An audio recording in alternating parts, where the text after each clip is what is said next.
Sâu thẳm trong những tán rừng mưa nhiệt đới cổ xưa của châu Á, có một bóng ma màu cam khổng lồ đang lặng lẽ di chuyển qua các tán cây.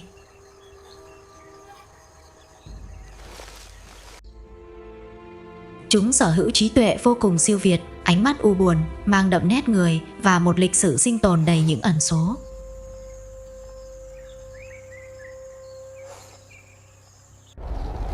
Hàng trăm ngàn năm trước, châu Á từng là nhà của nhiều loài vượn khổng lồ, nhưng hầu hết đều đã bị xóa sổ không thương tiếc trong các kỷ băng hà khắc nghiệt.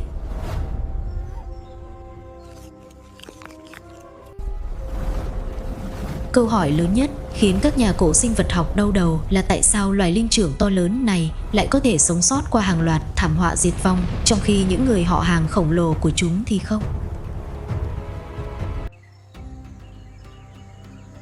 Điều gì đã tạo nên bức tường thành sinh học vững chắc, giúp chúng vượt qua được sự chọn lọc tàn nhẫn của mẹ thiên nhiên?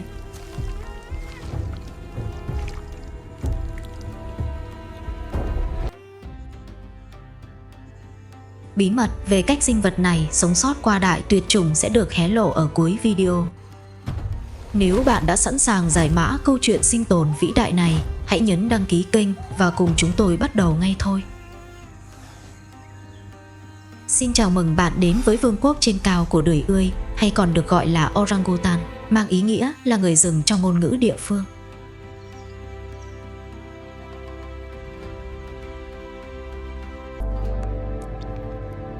Ngày nay, đười ươi là loài vượn lớn duy nhất còn sót lại ở châu Á, sinh sống hoàn toàn tách biệt trên hai hòn đảo hoang sơ là Borneo và Sumatra.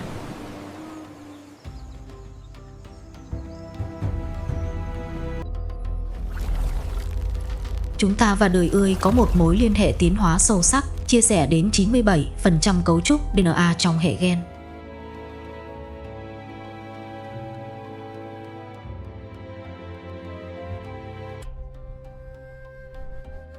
Tuy nhiên, tổ tiên chung của chúng ta và đười ươi đã rẽ nhánh từ rất sớm, cách đây khoảng 14 triệu năm.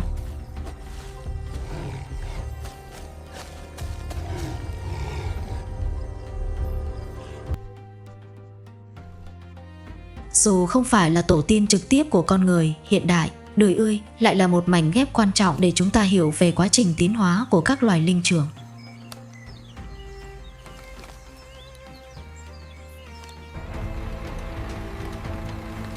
Hiện tại, chúng là một trong những loài đang bị đe dọa nghiêm trọng nhất trên toàn cầu với số lượng suy giảm ở mức báo động.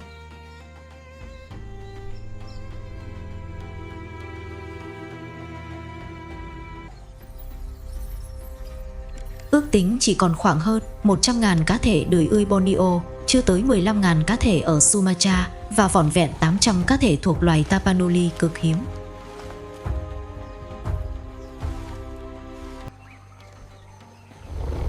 Khác biệt hoàn toàn với xã hội ồn ào của Tinh Tinh hay Bonobo, đười ươi chọn cho mình một lối sống cô độc và tĩnh lặng tuyệt đối.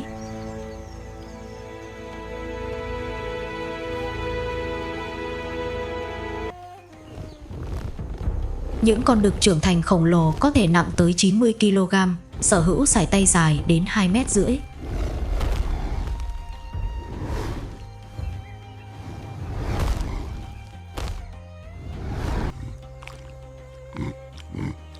Điểm đặc trưng nhất của chúng là đệm thịt lớn hai bên má và túi họng khổng lồ dùng để phát ra những tiếng gọi vang dội khắp núi rừng.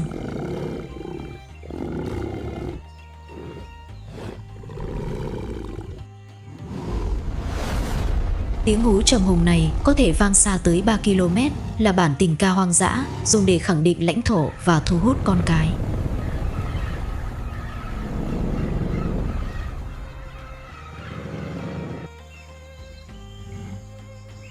Mối quan hệ giao tiếp và hôn nhân của đười ươi vô cùng độc đáo, không có sự ràng buộc bầy đàn hay tính chung thủy lâu dài.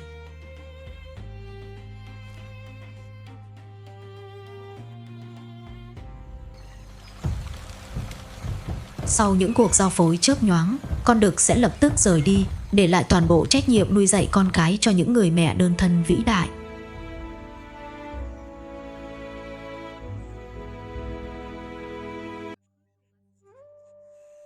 Một đười ươi mẹ sẽ gắn bó và dạy dỗ con mình ròng rã suốt 8 năm trời, khoảng thời gian phụ thuộc lâu nhất trong toàn bộ thế giới động vật không tính con người.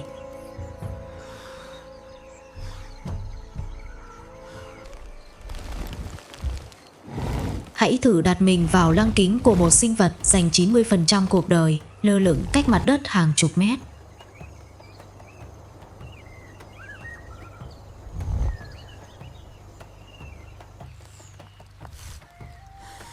Bàn tay và bàn chân của đười ươi tiến hóa hoàn hảo với hình dáng như những chiếc móc tự nhiên, giúp chúng bám chặt vào các cành cây trơn trượt.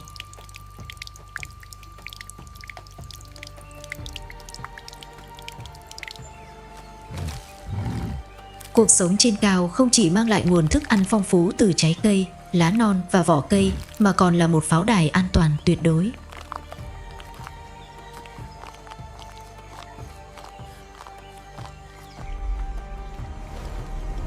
Tuy nhiên, khu rừng nhiệt đới không bao giờ là một thiên đường hoàn toàn yên bình.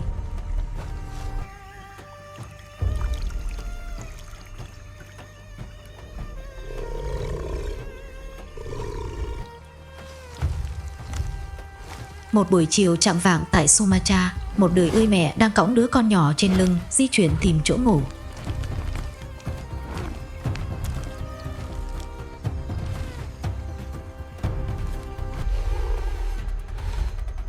Từ dưới mặt đất ẩm ướt, đôi mắt vàng khè của một con hổ Sumatra đang chăm chú quan sát con mồi chậm chạp phía trên.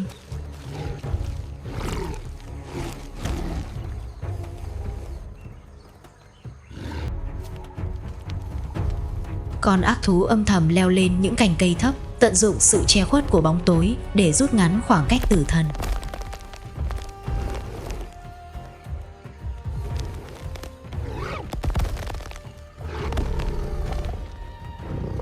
Khi con hổ tung cú vọt chết chóc lên nhánh cây, sự tĩnh lặng của khu rừng bị xé toạc bởi tiếng gầm đáng sợ.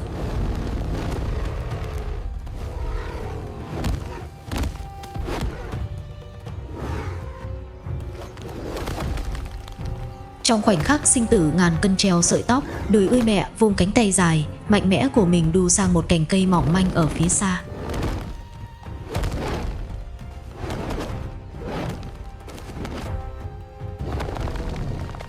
Trọng lượng lớn của con hổ không thể bám vào cành cây yếu ớt đó, khiến nó trượt chân và rơi phịch xuống tầng lá mục bên dưới.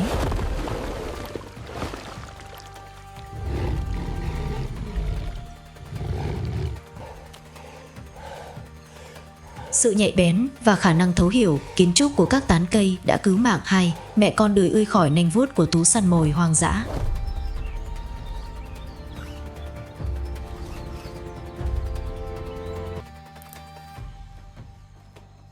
Thoát khỏi nguy hiểm, con cái tiếp tục cuộc hành trình đơn độc, cẩn thận bẻ những cành cây lớn để dệt thành một chiếc tổ ngủ êm ái.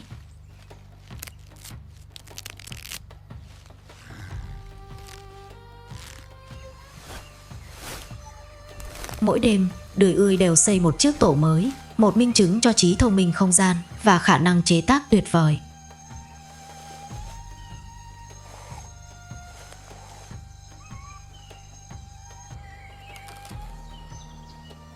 Chúng cũng biết sử dụng các công cụ lao động một cách vô cùng thành thạo, không kém gì những người anh em họ hàng châu Phi.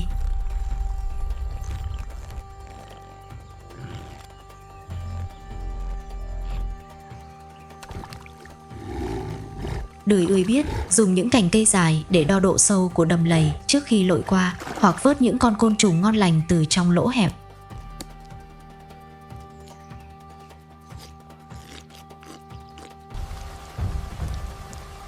Chúng thậm chí còn biết ngắt những chiếc lá bản to để làm ô che những cơn mưa rừng xối xả.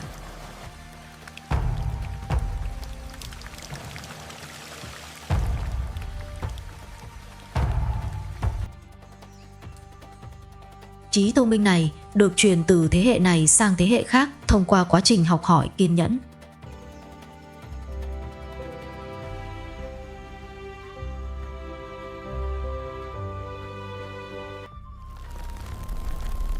Sự phát triển não bộ đáng kinh ngạc của đười ươi đòi hỏi một nguồn năng lượng khổng lồ từ những đợt trái cây chín rộ hiếm hoi.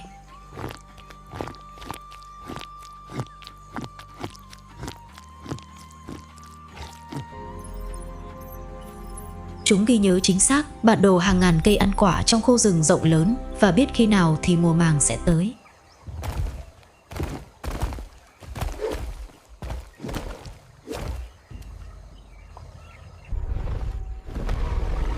Nhưng trí tuệ siêu việt đó lại đang phải đối mặt với một kẻ thù mà chúng không bao giờ có thể tự mình đánh bại.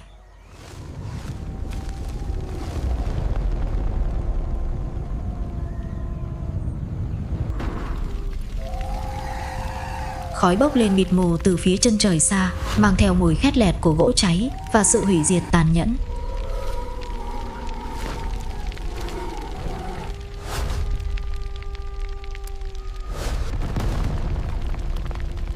Một ngọn lửa rừng khủng khiếp, hậu quả của việc đốt rừng dọn đất nông nghiệp, đang nuốt chửng hàng hecta sinh cảnh nguyên sinh.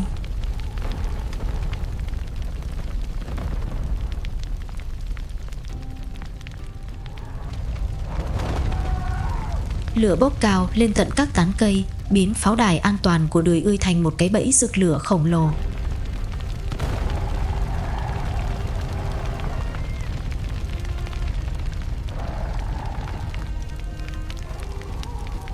Một con đực trưởng thành đang bị mắc kẹt giữa vòng vây của những thân cây đang đổ gục và ngọn lửa hung hãn đang dần khép góc.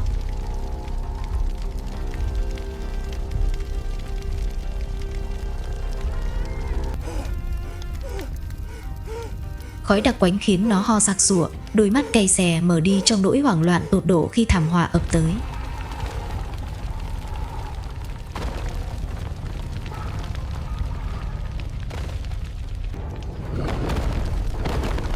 Bản năng sinh tồn trỗi dậy, mãnh liệt, con đười ươi dùng toàn bộ sức lực của sải tay 2,5 mét để truyền từ ngọn cây này sang ngọn cây khác.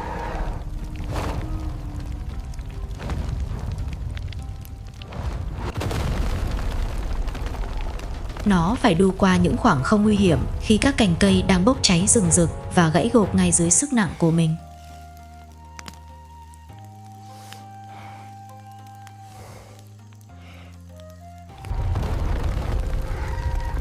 Nhiệt độ xung quanh nóng rát như thiêu như đốt, nhưng nó không được phép dừng lại dù chỉ một giây ngắn ngủi.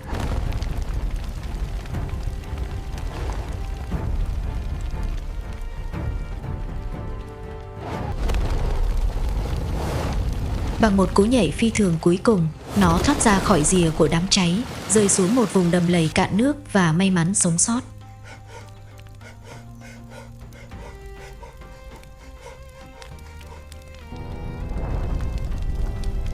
Nhưng khi ngoảnh mặt nhìn lại, toàn bộ vương quốc xanh thẳm mà nó từng cai quản giờ chỉ còn là một vùng tro tàn hoang lạnh.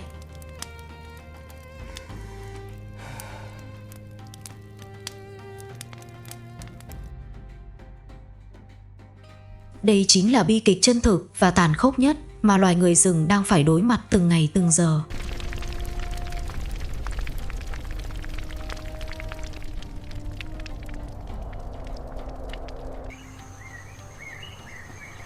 Sự mở rộng không ngừng của các đồn điền cọ dầu đang bóp nghẹt không gian sống của sinh vật vĩ đại này.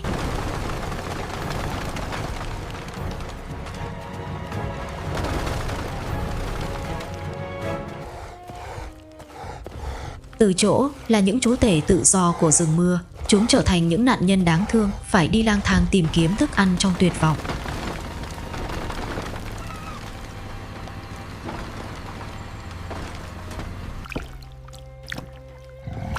Mối quan hệ giữa con người hiện đại và đười ươi là một nghịch lý đầy đau xót của lịch sử tiến hóa.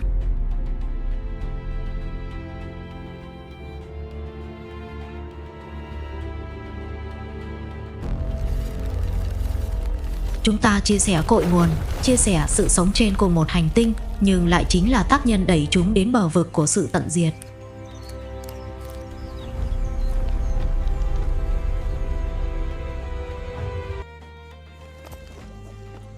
Nếu không có những nỗ lực bảo tồn khẩn cấp, tiếng hú trầm hùng của đười ươi sẽ vĩnh viễn biến mất khỏi châu Á trong vài thập kỷ tới.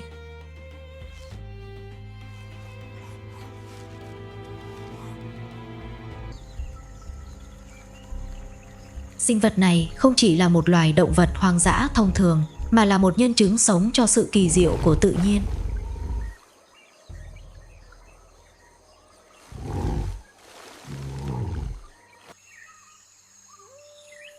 Chúng dạy cho chúng ta bài học về sự kiên nhẫn, về tình mẫu tử thiêng liêng và về khả năng thích nghi bền bỉ.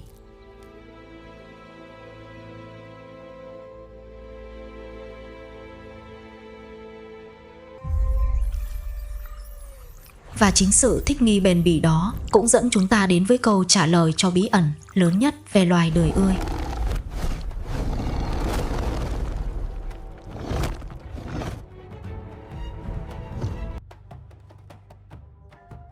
Làm thế nào mà chúng có thể sống sót qua kỳ băng hà tàn khốc đã tiêu diệt các loài linh trưởng khổng lồ khác?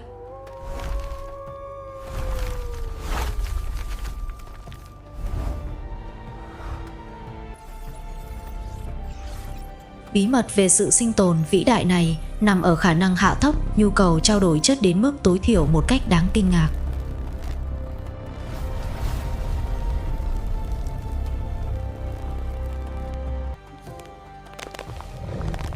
Trong khi những vượn khổng lồ khác đòi hỏi lượng thức ăn khổng lồ và bị chết đói khi rừng mưa thu hẹp, đời ươi đã chọn một chiến lược khôn ngoan hơn.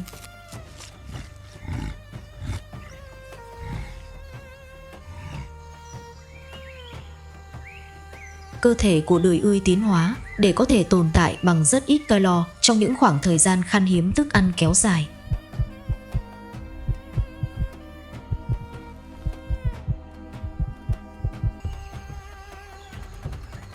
Chúng di chuyển chậm lại, nghỉ ngơi nhiều hơn và sử dụng năng lượng dự trữ một cách vô cùng tàn tiện.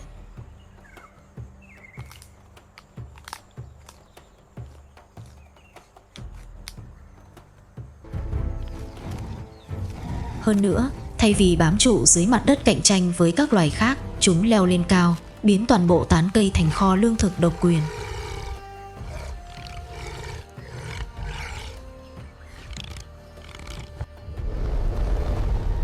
Chính việc thu nhỏ dần kích thước so với các tổ tiên khổng lồ và thích nghi hoàn toàn với cuộc sống trên cây đã tạo nên một phép màu sinh học.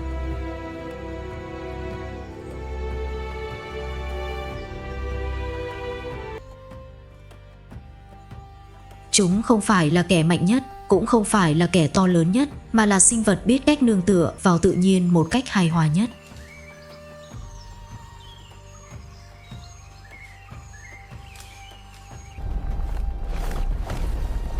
Bài học tiến hóa của loài đời ươi là minh chứng rõ nét cho định luật sinh tồn vĩ đại của trái đất tiền sử.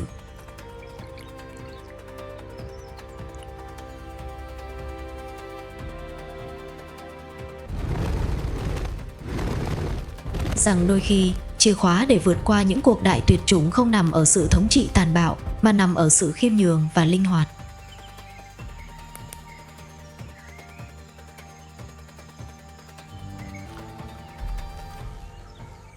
Ngày nay, sứ mệnh giữ cho sinh vật kỳ diệu này tiếp tục sinh tồn không còn phụ thuộc vào mẹ thiên nhiên, mà nằm trong tay của chính con người chúng ta.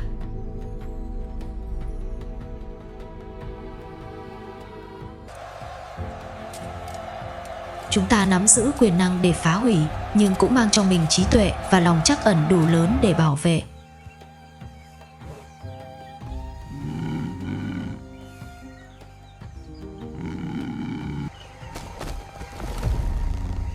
Hãy để bóng ma màu cam khổng lồ này tiếp tục được đu mình tự do dưới những tán rừng nguyên sinh châu Á.